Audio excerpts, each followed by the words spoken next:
প্রিয় দর্শক, আসসালামু আলাইকুম। আজকে আমাদের সাথে যে বিশেষ অতিথি আছেন, রুকাই ইয়াসমিন, শিক্ষার্থী, ডিডাব্লিউএফ নার্সিং কলেজ। আজকে আমরা তার ছোটবেলার যে ঈদ এবং যে শৈশব স্মৃতি সে বিষয়ে আলাপ করব। তো আজকে আমাদের অনুষ্ঠানে এসে আপনার কেমন লাগছে? আসসালামু আলাইকুম।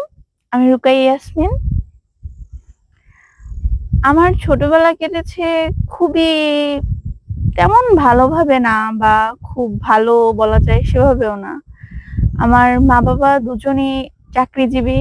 সেই অনুযায়ী আমি ছোটবেলা থেকে একা একাই বড় হয়েছি বলা যায়। আচ্ছা, তো আমরা আপনার কাছে আজকে জানতে চাই, আপনার ঈদের দিনের আগের রাত অর্থাৎ চাঁদ রাত যেটাকে বলি, সেই রাতে আপনি কি কি করতেন?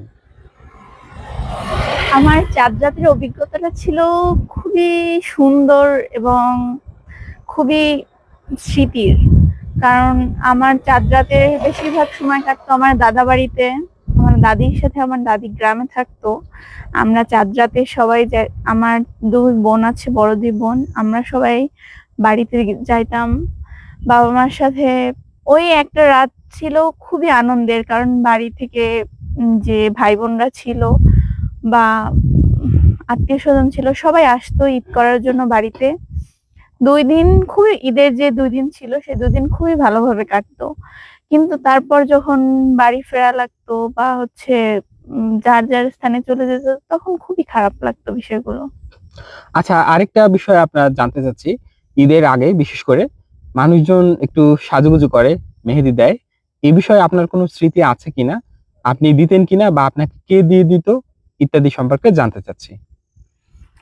ঈদের আগের রাতে মেহেদি পরা নিয়ে খুবই, মানে বিষয়গুলো খুবই আনন্দের ছিল, কিন্তু তখন খুব ছোট ছিলাম।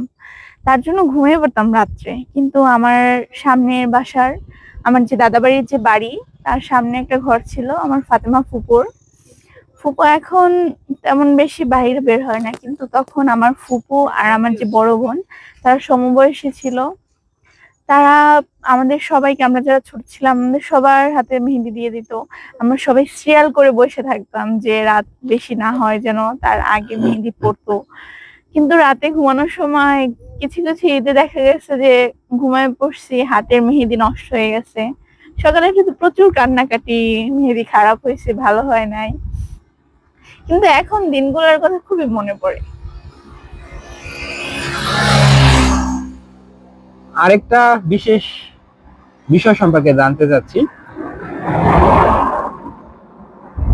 সেটা হলো ঈদের দিনে আপনি কোনো স্পেশাল ডিশ রান্না করতেন কিনা, কিংবা রান্নাঘরে মায়ের সাথে আপনার কোনো স্মৃতি আছে কিনা?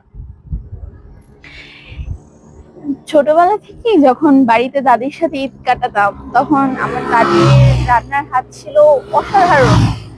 আমার দাদির মতো রান্না হয়তোবা আমি আমার জীবনে কারো কাছ থেকে খাইছি কিনা বা ইন ফিউচার খাবো কিনা সন্দেহ।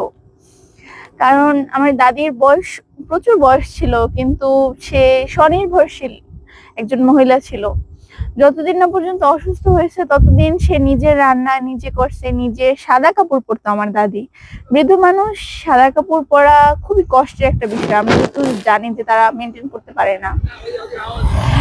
আচ্ছা, তো আমরা আপনার কথার মাধ্যমে বুঝতে পারলাম আপনি আপনার দাদিকে অনেক পছন্দ করতেন। তো আরেকটা বিষয় জানতে চাচ্ছি, সেটা হচ্ছে ঈদের দিন যেহেতু মানুষ অনেক ঘোরাঘুরি করে, আপনি বিকেল বেলা কিভাবে কাটাতেন? আমাদের গ্রামের বাড়ি ছিল বৈঠেঘাটাতে। বৈঠেঘাটা আমাদের গ্রামের বাড়ি হওয়া ছাড়াও আরেকটি ছিল, আমার আম্মু বৈঠেঘাটা স্কুলের টিচার। সেই অনুযায়ী আমি বৈঠেঘাটার সবকিছু খুব ভালোভাবে চিনতাম। আমি সকালে বের হই, দুপুরে বের হই, সন্ধ্যায় কিংবা রাতে বের হই। সবসময় এই ভয়টা থাকতো না যে অনেক দূরে যাইতে হবে বা আর গ্রামের বাড়িতে গেলে আমার আম্মু আমাকে নিয়ে অতটা ভয়ও পেত না। তো আমি চাচাতো ভাই বোনদের সাথে অনেক মজা করতাম, ঘোরাঘুরি করতাম। প্লাস আমাদের বাড়ির স্কুলের সামনে একটা নদী আছে, নদীর পাড়ে যেতাম, অনেক মজা হতো তখন।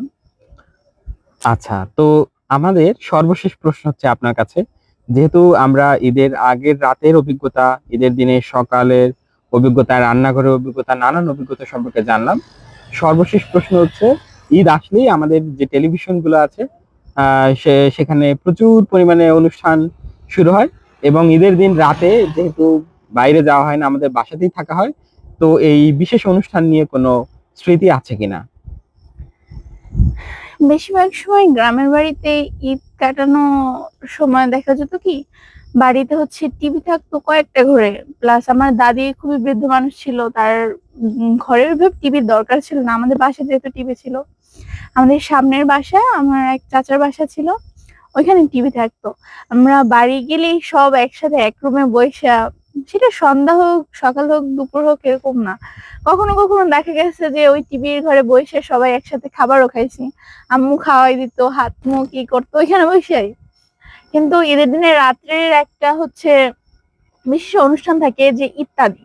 ইত্যাদি অনুষ্ঠানটা হচ্ছে পছন্দ না এমন মানুষ আসলেই খুব কম পাওয়া যাবে যে ইত্যাদি অনুষ্ঠানটা পছন্দ না। ওই অনুষ্ঠানটা দেখার জন্য, প্লাস এখানে প্রচুর গিফট পাওয়া যায়। ছোটবেলায় এই বিষয়গুলো খুব কাজ করতো যে দেখবো আজকে রাতে কারা কারা গিফট পায়, এইসব আর কি। জি, আপনি ঠিকই বলেছেন। ইত্যাদি হচ্ছে এমন একটা অনুষ্ঠান যেটা হচ্ছে জেনারেশন বাই জেনারেশন সবাই হচ্ছে পছন্দ করে এই ম্যাগাজিন অনুষ্ঠানটি। তো সবশেষে আপনার কাছে আর কোনো প্রশ্ন নয়, আপনি আপনার দর্শকদের উদ্দেশ্যে কিছু বলতে চান কিনা সেটা বলেই শেষ করবেন। ঈদ বা কোরবানি এটা হচ্ছে সম্পূর্ণ নিজের উপরে। আমি যদি কোরবানি দিই, সে কোরবানি যদি কবুল না হয়, বা আমার আত্মীয় স্বজনের সাথে যদি আমার সুসম্পর্ক বজায় না থাকে, বা আমি ছোটবেলায় একভাবে কাটাইছি, বড়বেলা হচ্ছে আমার এখন আর তাদের প্রয়োজন নাই, এই বিষয়গুলো হচ্ছে খুবই চিপ মাইন্ডের মেন্টালিটির হচ্ছে কথাবার্তা। কিন্তু আমাদের উচিত সবার সব আত্মীয় স্বজনদের সাথে একসাথে মিলেমিশে ঈদ উদযাপন করা। ধন্যবাদ সবাইকে। ওকে, আমাদের অনুষ্ঠানে আসার জন্য এবং সময় দেওয়ার জন্য আপনাকে আন্তরিক শুভেচ্ছা জানাচ্ছি। তো দর্শক, আপনাদের কোনো কমেন্ট থাকলে আপনারা নিশ্চয়ই কমেন্টে জানাবেন। ধন্যবাদ সবাইকে। দেখা হবে আগামী পর্বে অন্য কোনো অতিথির সাথে। শুভেচ্ছা সবাইকে।